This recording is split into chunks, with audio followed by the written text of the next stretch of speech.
일본 쌀값이 폭등하면서 경남 하동의 고품질 쌀이 처음으로 일본에 수출됐습니다. 하동군은 쌀 수출을 통해 농가 소득을 올리면서 벼 재배 면적 감축 정책에도 대응해 나가겠다는 포석입니다. 경상국립대 교수와 학생들이 정치적 현수막을 내걸자 학교 측이 민감한 내용이라는 이유로 개시를 제한해 갈등이 일었습니다. 결국 학교가 부착을 허용했지만 학교 구성원들의 합의와 명확한 기준이 없는 한 비슷한 갈등은 재발할 가능성이 큽니다. 한국항공우주산업 카이가 한국형 전투기 KF-21의 첫 양산기 최종 조립 착수를 기념하는 행사를 열었습니다. 내년 하반기 군 배치를 목표로 하고 있으며 출고 시 대한민국이 세계 8번째 초음속 전투기 생산국이 됩니다. 경남 지역 파프리카 농가에서 해충이 옮기는 토마토 퇴록 바이러스 감염 사례가 늘면서 잎이 노랗게 변하고 생장이 불량해지는 피해가 커지고 있습니다. 진주 지역 식당과 단체들이 매달 어르신들에게 무료 식사를 제공하며 나눔을 실천해 지역 사회에 온기를 전하고 있습니다. 나눔을 실천하는 이들은 나눌 때마다 마음이 더 풍성해진다고 말합니다. 시청자 여러분 안녕하십니까? SCS 뉴스인타임 시작합니다. 최근 일본에선 흉작과 사재기, 정부의 대응 미흡 등으로 쌀값이 폭등하고 있습니다. 평소 높은 관세 부담으로 한국 쌀의 수출은 현실적으로 어려웠지만 쌀값이 계속해서 상승하자 수출 경쟁력이 생기게 됐는데요. 이에 경남에서 최초로 고품질의 하동 섬진강 쌀이 일본으로 수출됩니다. 보도에 김상엽 기자입니다. 하동군 금남면에 위치한 미국 종합 처리장. 내부에선 포장 기계들이 바쁘게 움직입니다. 하동 섬진강 쌀 포대가 자동으로 포장되고 차곡차곡 옮겨져 트럭에 담깁니다. 하동에서 재배된 고품질 쌀이 처음으로 일본으로 수출되기 위한 선적식 현장입니다. 일본 중부지방에 먼저 이렇게 쌀을 수출을 하게 되었습니다. 까다롭기로 소문난 일본 시장을 뚫어내게 된 배경은 우리 하동군이 정부와 도가 이렇게 지원이 없이도 자체적으로 쌀 수출 촉진 자금을 마련을 해서 NH농협과 일본 현재 유통업체와 협의를 일본에서는 최근 정부의 공급 대응 미흡과 흉작 등으로 30년 만에 쌀값 최고치를 기록 중입니다. 상황이 이렇자 일본의 높은 관세를 부담하더라도 한국 쌀이 가격 경쟁력을 가지게 된 것. 여기에 더해 고품질의 프리미엄 쌀만 찾는 일본 시장에 하동의 쌀이 그 기준을 통과한 겁니다. 이에 다음 주 추가 선적분을 포함 초도 물량 80톤이 일본 시가현에서 판매될 예정. 일본도 생산량이 감소하고 원로업이 모자라다 보니까 쌀값이 많이 올라가 있는 상태인데요. 올해 저희들이 40톤이 나갑니다. 다음 주에 40톤이 나가고 향후 6월달에 약 200톤을 추가로. 해남에 이어 전국 두 번째이자 경남 최초 일본으로의 쌀 수출에 경남도에서도 수출 확대를 위한 행재정적 지원을 강화한다는 방침입니다. 도에서는 이 쌀 수출과 관련해서 여러 가지 생산 관련 지원이라든지 또 영농 수확 후 관리라든지 그리고 수출에 필요한 유통 비용을 지원하는 그런 전략들을 통해서 쌀 수출을 많이 확대하도록. 이번 일본 수출은 단순한 수출 성과를 넘어 정부의 벼 재배 면적 감축 정책에 대한 대응책으로도 눈길을 끕니다. 올해 하동군이 줄여야 할 벼 재배 면적은 423헥타르 규모.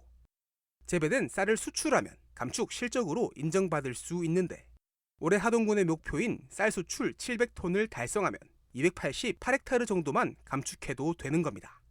500톤을 수출을 했고 올해 만약 700톤을 수출을 하게 된다면 약 135헥타르 정도의 면적은 덜 줄여도 됩니다. 우리 하동의 쌀 수출 전략은 쌀을 단순한 감산 정책으로 쌀 수요에 대응하는 것이 아니라 쌀 산업 구조 전반적으로 구조를 개선하고 초도 물량 80톤에 이어 오는 6월부터는 총 200톤의 섬진강 쌀을 추가로 일본에 수출할 계획인 하동군. 수출 확대를 통해 벼 재배 면적 감축 정책에 대응하면서 농가의 소득 증대까지 두 마리 토끼를 잡는 방안으로 주목받고 있습니다. SCS 김상엽입니다. 지난해부터 한국형 전투기 KF-21의 생산에 들어간 카이가 첫 양산기 출고를 앞두고 있습니다. 외형 부품 등 최종 조립을 남겨두고 이를 기념하는 행사가 사천에서 열렸습니다. 강진성 기자입니다. 수직꼬리 날개에 KF-21이라는 글자와 함께 숫자 1이 보입니다. 한국형 전투기 보라매의 양산 1호기를 의미합니다. 방위사업청과 한국항공우주산업 카이가 첫 양산기의 최종 조립을 앞두고 기념 행사를 가졌습니다. 최종 조립은 KF-21 전투기 완성을 눈앞에 둔 중요한 관문입니다. 이 과정에서는 그동안 축적된 기술과 노하우가 결집되어 완벽한 전투기를 만들어낼 것입니다. 카이는 지난해 6월 양산 물량 20대를 계약하고 제작에 착수했습니다. 부품 생산을 시작으로 전방과 중앙, 후방 동체 조립을 진행했습니다. 최종 조립은 날개 등 외형을 완성하고 전자장비와 엔진을 장착하게 됩니다. 조립이 끝나면 공군의 수락 시험을 거쳐 내년 하반기 군에 배치될 예정입니다. 양산기의 성능이 검증되면 수출에도 청신호가 켜질 걸로 보입니다. 특히 양산 1호기가 출고되면 대한민국이 첨단 촘속 전투기 생산국에 세계 8번째로 이름을 올리게 됩니다.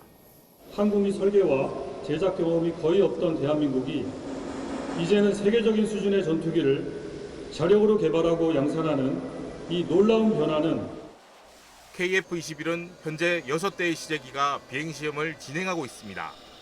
정부는 2028년까지 40대를 전력화하고 노후 전투기 교체 시점인 2032년까지 총 120대를 공군에 배치할 계획입니다. SCS 강진성입니다. 경상국립대 교수와 학생들로 구성된 한 단체가 내건 정치 현수막을 두고 최근까지 학내 갈등이 이어졌습니다. 현수막을 내건 단체는 정치적 의사를 자유롭게 표현했다는 입장이지만 학교 측은 민감한 내용이 있다며 게시를 제한하겠다는 입장을 고수해온 겁니다. 뒤늦게 학교 측이 현수막 부착을 허용했지만 이 같은 일이 재발할 가능성이 큽니다. 김순종 기자의 보도입니다. 경상국립대학교 정문옆 게시대에 붙어있는 현수막. 지난해 12월 3일 윤석열 전 대통령의 계엄령 선포 후 학내 교수와 학생들로 구성된 한 단체에서 붙인 겁니다. 그런데 최근까지 이 현수막을 두고 학내 갈등이 이어졌습니다. 현수막이 민감한 내용을 담고 있다며 학교 측이 게시 거부 입장을 밝힌 겁니다. 학교 측은 학교 로고와 이름을 빼야 현수막 부착을 허용할 수 있다거나 선관위의 선거법 위반 여부를 확인해야 한다며 문제를 제기했습니다. 정치적인 내용이 들어간 거는 허가해 줄 수 없다. 이걸 허가 도장을 찍어주면 학교가 그거를 공식적으로 허가했다는 게 되기 때문에 찍어줄 수 없다. 이런 식으로 좀 막아왔고요. 현수막을 둘러싼 학내 갈등은 이번만이 아닙니다. 과거에도 이 같은 사례는 반복돼 왔습니다. 윤석열을 탄핵하라 뭐 이런 내용을 담은 현수막들을 학교에서 그거를 무단으로 철거해서 바로 쓰레기장에 소각해버렸고 그래서 그거를 항의하니까 그때서야 이제 뭔가 착오가 있었던 것 같다. 현수막을 단 단체는 대학이야말로 가장 폭넓게 표현의 자유가 보장돼야 할 공간이라며 학교의 제재가 부당하다고 주장합니다. 학교 측은 다양한 의견이 있는 학교에서 특정 정치적 의견만이 담긴 현수막을 수용하긴 어려웠다는 입장입니다. 자체 규정에 의해서 판단해라 이렇게 답변이 왔습니다. 그래서 이 내용을 가지고 우리 전체 회의를 통해서 이는 내용에 우리 대학교 로고 또는 학교 명칭이 들어가는 것은 부적격하다. 이번 현수막 논란은 지난 19일 학교 측이 돌연 현수막 부착을 받아들이며 일단락됐지만 재발을 막아야 한다는 목소리도 이어집니다. 우리 학교에 홍보 게시물 관리 규정이라고 있습니다. 그 규정이 지금은 영리 목적이거나 불법적인 내용을 담은 경우에는 게시를 하지 못하도록 내부인에 대해서는 했는데 그 규정마저도 없애야 된다고 생각합니다. 그래서 완전한 표현의 자유가 보장되도록 학교 측은 재발 방지를 위한 방안을 고심 중입니다. 각종 이런 민감한 플랜카드라는 홍보물에 대해서는 우리 행정적으로 자의적으로 판단하기 것이 아니라 위원회를 만들어서 최종적으로 판단을 하고 그 결과를 상대방인데 전달해주는 그런 규정을 개정 중에 있습니다. 경상국립대뿐만 아니라 전국 여러 대학에서 대자보와 현수막, 학생 자체 활동이 사전 승인이나 허가제에 가깝게 제한되고 있는 현실 속에 학내 구성원들은 대학이 사회의 다양한 목소리를 여과 없이 담아내는 공간이어야 한다고 강조합니다. 규정과 현실 사이의 괴리가 반복되는 상황에서 보다 투명하고 일관된 기준 마련이 필요하다는 지적이 나옵니다. SCS 김순종입니다. 진주시가 22일 열리는 2025 서울국제정원 박람회를 앞두고 서울 보라매공원 일원 박람회장에 교류정원을 조성했습니다. 진주 같은 정원, 정원 속의 진주를 주제로 조성된 정원은 총 245제곱미터 규모로 진주의 정체성과 특색을 담고 있습니다. 이번 교류정원 조성은 진주시와 서울시가 올해 4월 체결한 우호 교류정원 조성 업무 협약에 따른 것입니다. 오는 6월 진주에서 열리는 2025 대한민국 정원산업 박람회에는 서울시가 도시의 숨은 쉼표, 마음의 후원 남산을 주제로 교류정원을 조성할 예정입니다. 박완수 경남도지사가 20일 진주시 이반성면에 추진되고 있는 도 사업 현장을 찾았습니다. 먼저 경남 수목원을 방문한 박 지사는 올해부터 10년간 추진되는 수목원 식물 테마 복합문화 공간 조성 사업 계획을 살피고 의견을 나눴습니다. 또 경남도 농업기술원 이전 대상지에서 공사 진행 상황을 점검하고 관계자들의 의견을 청취했습니다. 농업기술원 신축 공정률은 약 15%입니다.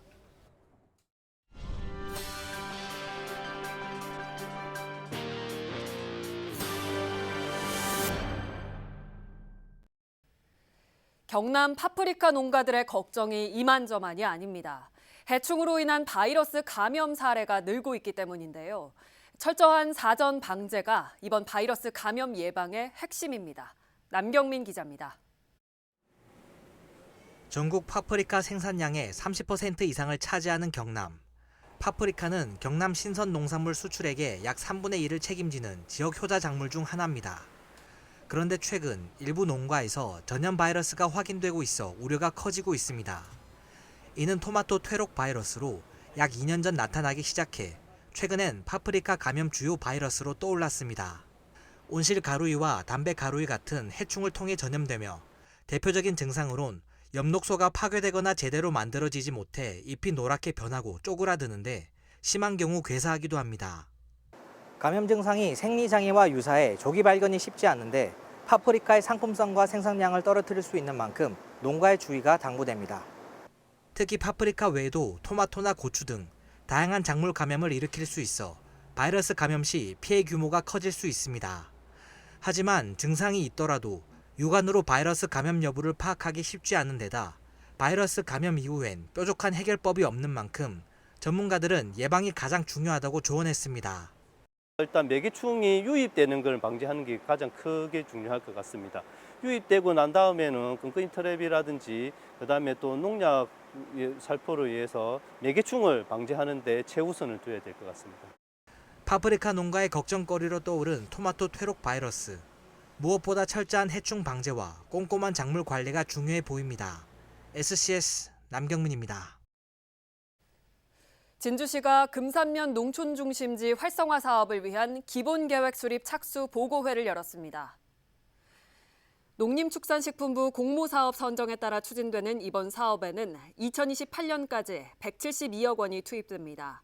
시는 농촌중심지 활성사업과 연계해 노후화된 금산면 사무소를 행정, 문화, 복지 기능을 갖춘 복합시설로 탈바꿈하고 공동체 활성화를 위한 행복 문화 프로그램, 찾아가는 어린이집 보육 프로그램 등을 운영한다는 계획입니다. 지리산 케이블카와 골프장, 지하수 개발 등 산청 지역 개발 사업에 반대하는 대책위원회가 출범했습니다. 산청 지역 일부 시민단체들은 20일 산청군청 앞에서 산청 난개발 대책위원회 출범 기자회견을 열고 무분별한 개발로 인한 환경 훼손을 막아야 한다고 촉구했습니다. 대책위는 지하수 증량 허가가 고갈 우려를 키우고 있고 케이블카와 골프장은 생태계를 해치며 지역 농업에도 피해를 줄 수 있다고 주장했습니다. 남해군이 조성 중인 참전유공자 전시관 공식 명칭이 6.25 월남전 흔적 전시관으로 확정됐습니다.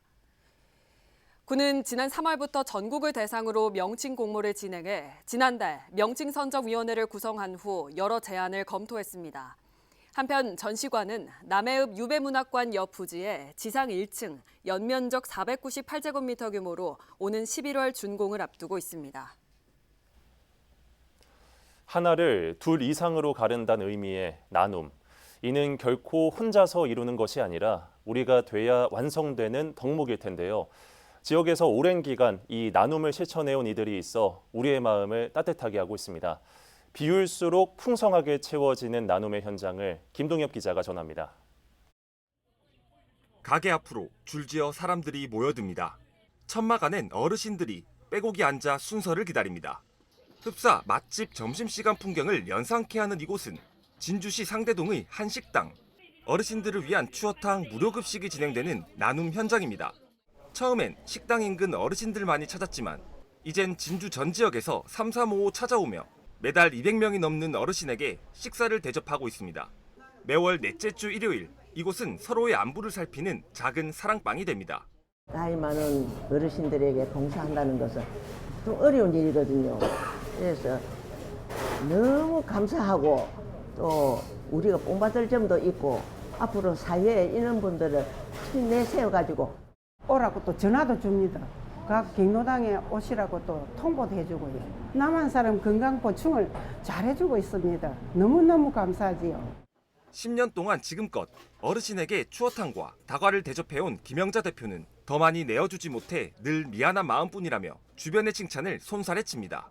힘들 때 진주 와갖고 진주 분들이 너무 많이 찾아주셔서 감사한 마음으로 어르신들한테 대접하고 싶어서 지금까지 와주시는 것에도 감사하고 정말 감사합니다. 힘 닿는 데까지 제가 할 수 있도록. 내 주변 이웃을 위한 나눔 실천은 또 다른 곳에서 이어지고 있습니다. 지역 어르신들에게 자장면 나눔 행사를 이어오고 있는 심규상 씨. 주머니를 채우고 남는 것으로 나누려 하면 평생 베품의 행복을 모를 것 같아 2년 전부터 어르신들을 위한 식사 행사를 진행해 오고 있습니다. 물가는 올랐지만 외식이 어려운 어르신들이 그저 맛있게 드시는 모습이 아른거려 이젠 나눔 행사를 놓지 못합니다. 마음이 뿌듯하니까 제가 그러고 어르신들 맛있게 드시고 고맙다 하고 잘 먹고 간다 하고 하니까 너무 그 기분이 너무 좋고 짜장면을 드시고 오랫동안 오래오래 사셨으면 우리가 두 번째 물온다. 두 번째예요. 근데 너무 고맙습니다. 멀고근데 감사합니다. 지역 단체도 매번 힘을 합쳐 부족한 일손을 메우고 있습니다. 한 명이라도 더 많은 어르신들에게 식사를 대접하기 위해 분주히 음식 나르기에 나서고 있는 겁니다. 지역 곳곳에서 이어지고 있는 나눔 활동.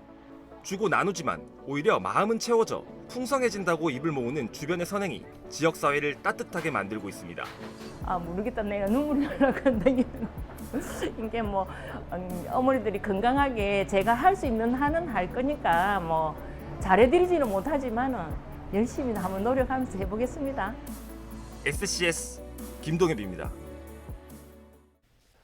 진주시 장애인 문화체육센터에서 제1회 대한민국 발달장애인 전국 사생대회가 열렸습니다. 이번 대회는 그림에 재능이 있는 발달장애인을 발굴 육성해 사회 구성원으로서의 자립 기회를 확대하고 향후 공공기관 대상 그림 렌탈 사업 등 새로운 일자리 창출로도 연계될 예정입니다. 자외사형 장애인 표준사업장인 라봄이 20일 진주시 상대동에서 개소식을 열고 본격적인 운영에 들어갔습니다. 라봄은 농산물 가공품으로 떡, 쿠키, 참기름, 수제 과일청 등을 제조하는 사업장입니다. 총 34명의 근로자 중 장애인 근로자만 25명에 달하는 등 장애인에게 양질의 일자리를 제공하고 있습니다.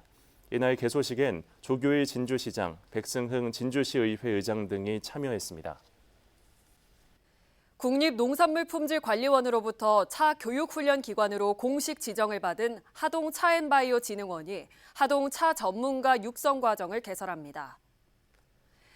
진흥원은 오는 2026년부터 차 산업 전반에 대한 이해와 실무 중심의 교육을 통한 차 전문 인력 양성 프로그램 T-마스터 1급과 2급 과정을 운영한다고 밝혔습니다.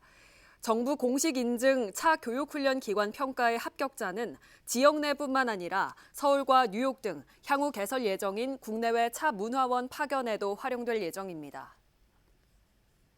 남해군이 고향사랑 방문의 해를 맞아 진행한 호국성지 남해 투어 1, 2회차가 마무리됐습니다.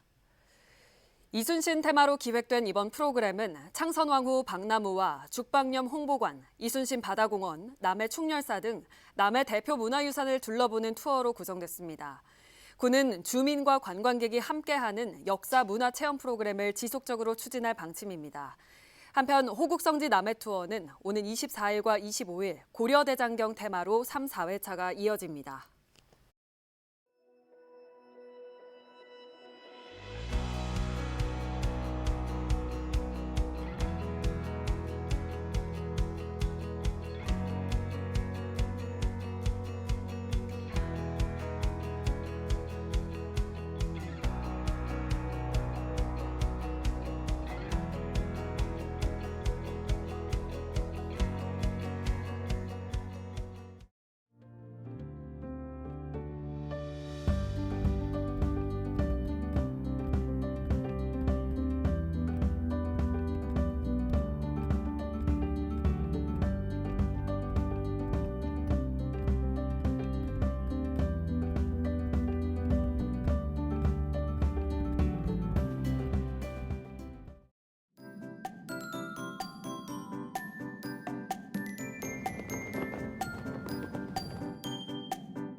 오늘 날씨는 농업에 도움이 되는 영농 전망부터 전해드리겠습니다. 이번 주 기온은 평년과 비슷하거나 높겠고 강수량은 평년과 비슷하겠습니다. 한편 5월 하순 이후부터는 장마가 시작되면서 곰팡이나 세균이 증식하기 쉬워지는데요. 과일의 전용 약재를 살포해 미리 대비하시기 바랍니다. 서부 경남 대부분 지역 흐린 가운데 사천과 남해는 오전에 비 소식 들어있는데요. 진주는 20도에서 25도, 사천은 19도에서 24도 분포 예상됩니다. 전국적으로도 흐린 하늘 보이겠는데요. 특히 제주는 종일 비 소식 있습니다. 아침 최저 기온은 서울 20도, 세종 19도 보이겠고 부산의 한낮 최고 기온은 27도 예상됩니다. 남해 동부 앞바다도 오전에 비 소식 들어있지만 오후에는 그치겠는데요. 물결은 잔잔하겠고 바람은 약간 강하게 불겠습니다. 이어서 삼천포 기준 조석표 살펴보겠습니다. 물때는 한물, 만조 시각은 오후 3시 58분, 간조 시각은 밤 9시 39분 예상됩니다. 사천공항 날씨 정보입니다. 수요일 오전 9시 기준 안개가 조금 끼겠는데요. 우리 지역에서 서울 김포로 가는 첫 번째 항공편은 오전 11시 40분 예정돼 있습니다. 자세한 사항은 사천공항 홈페이지를 참고해 주시기 바랍니다. 삼천포 여객 운항 정보입니다. 삼천포에서 제주도로 가는 배는 밤 11시 30분에 출발할 예정입니다. 주간 날씨입니다. 토요일 오전까지는 계속해서 흐린 하늘 예상되는데요. 이후에는 구름 많고 맑을 것으로 예상됩니다. 지금까지 기상정보였습니다.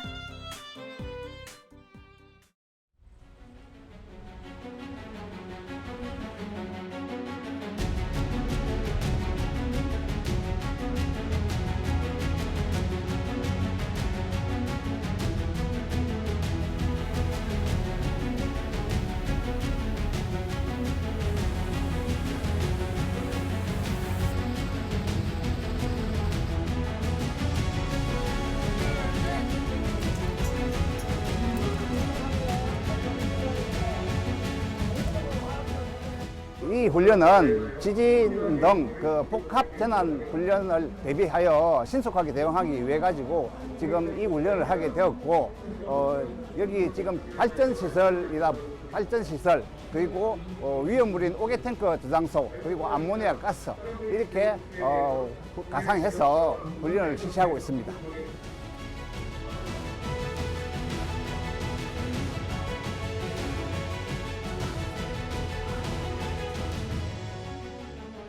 유관기관과 협조해서 체제를 갖출 것이고, 향후에도 이런 재난 상황을 대비해서 국민의 자산을 손상시키지 않고 또 지역 주민들과 함께 안전할 수 있도록 계속해서 대응해 나가도록 하겠습니다.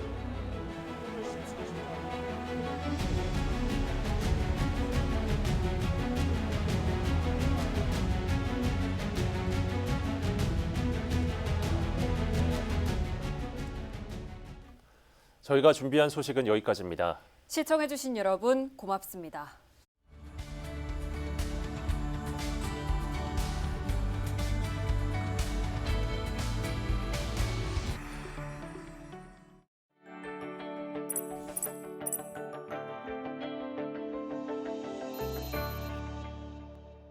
오늘 전해드린 소식이 도움이 되셨다면 좋아요를 눌러주시고 더 많은 뉴스를 빠르게 받아보시려면 구독 버튼도 꼭 눌러주세요. 여러분의 관심과 참여가 더 나은 뉴스로 이어집니다.